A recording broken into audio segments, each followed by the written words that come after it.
To be honest, I love henna. It's actually one of my favourite hair dyes that I've ever used. I'm actually coming up with a problem at the moment because I'm starting to get some white hairs coming through, which I love, by the way. I love white hair, I love grey hair. The issue I'm having is when this henna goes over the white hair, I find that the white hair goes bright orange. Like, it's really, really bright. Luminous orange, and I'm not liking that look, to be honest. It's not too much of a concern at the moment because I don't have enough, but I'm just trying to think for the future. I love you.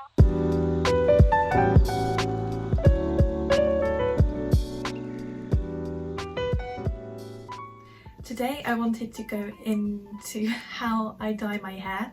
As a lot of you know, I like to use natural alternatives to absolutely everything I do, and dyeing my hair is just one of those. I also wanted to speak about it as well because it's just so good for your hair.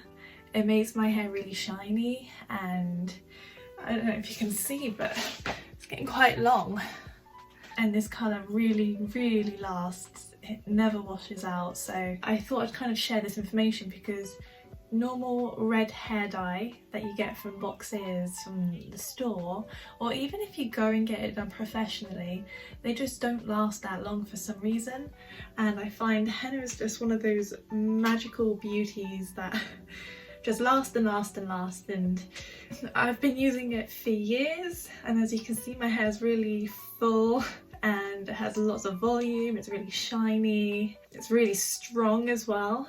Like, I haven't even had the chance to cut off my ends yet, and they are dead, they are broken, I'm not going to lie, but in spite of this, it's grown quite substantially. So yeah, I thought I'd go into how I do my hair. The henna that I get is 100% natural henna, and this is what most people tell you to get, is 100% body art natural henna. But if you're me, so I get this pack that has these other ingredients in that are really good for your hair. It nourishes hair, it cleanses hair, but they're all natural plant-based products. Like there's amla in there. I'll show you the package that I use. I literally just get it from the store around the corner from me, and in order to activate these dyes you literally just add water.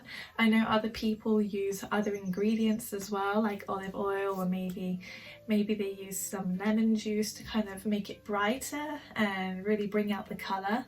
But personally, I'm lazy, so all I do is just add in water to make it like a yogurt-like consistency. I find that just works for me really well. I usually leave it overnight, I'm not going to lie, but you can leave it for 3 to 4 hours. After you've waited, you apply it to your hair, and it's really messy, I'm not going to lie. It does look like poo. It does get everywhere, so, you know, prepare yourself.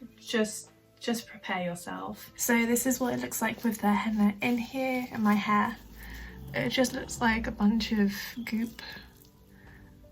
Very green looking. You can really see the colour deposit into my hair. This has been on for about 4 hours, so I'm just about to take it off, and as you can see I didn't have any gloves, so now my hands are bright orange. I have put it into my eyebrows. I usually put it into my eyebrows each time.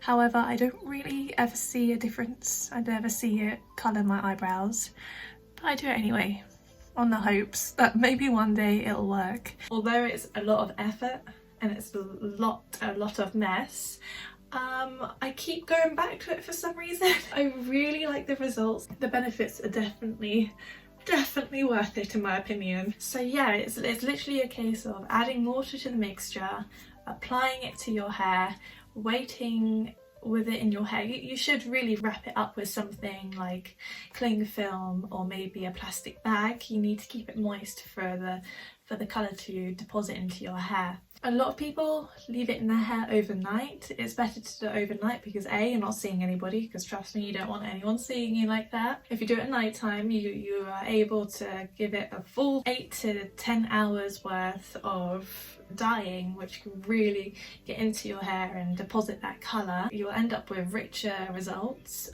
I sometimes do it at night and sometimes I do it during the day if I haven't got anything going on during the day. If I'm doing it during the day, I will do it about 4 to 6 hours, but I think the minimum that you want to keep henna in your hair is about 4 hours. And what I do usually when I'm dyeing my hair, I will only do my roots, because over time many applications of henna will darken your hair significantly and give it almost a purpley hue. This time I actually did touch up from here all the way down to here, because it had been such a long time since I had hennaed that part and I wanted to refresh the colour. So that's what I did. So I put some on my roots, I left this much, and then the rest of my hair I deposited the colour. So now I want to talk about washing it out, and a lot of people have many different techniques. The way I do it is I just use conditioner. I find it just to be so much easier than any other method. I also find it to be the best method because henna does work as a protein hair mask. If you have too much protein in your hair, it can feel a bit dry and brittle.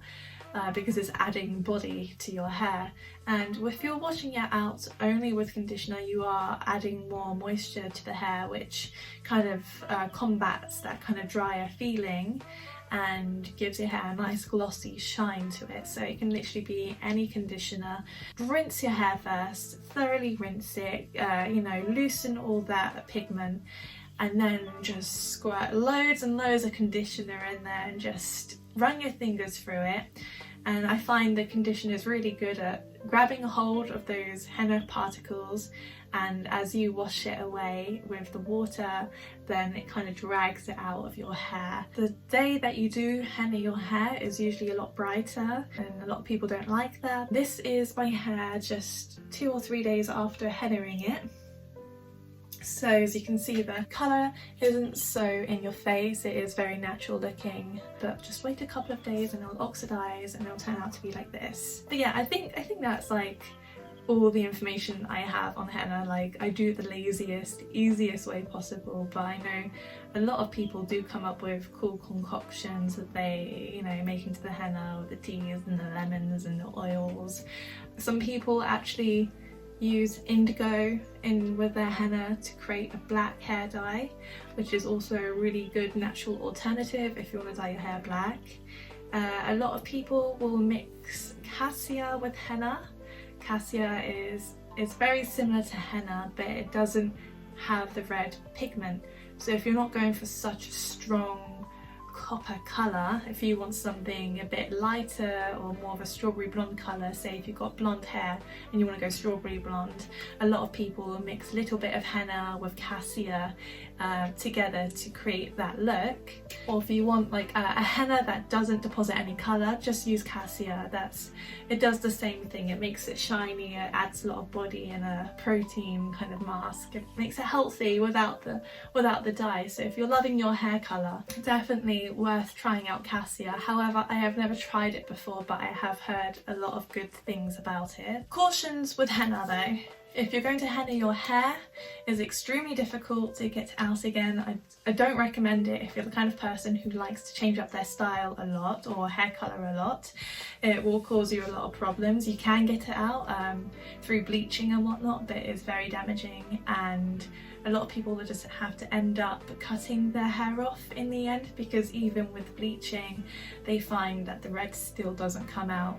So that's just a caution for you. And another caution is you need to look and research your brands. The one I use is pretty good, but you do really want to be using 100% natural body art quality henna. You need to be using this version because this is the only version that doesn't have these other chemicals added to it, which are the chemicals that are bad for your hair and can react to other hair dyes. That's why it gets such a bad reputation, but generally it's a very natural dye. It's very good for your hair. It's good for the environment as well because it's very natural. Another place you can buy henna is in Lush. They do these Lush hair blocks that you kind of have to break up and add hot water to it. I have used it before and I found it to be a nightmare. I'm sure there are easier ways to do it, and I guess it's up to you to find out if you are interested in trying it out. So yeah, that's a little bit of information about henna and what I use for my hair. I hope it was helpful. If you like this video, please like it. If you want to see more of these kind of videos, let me know in the comments and make sure you subscribe. Thanks. Bye.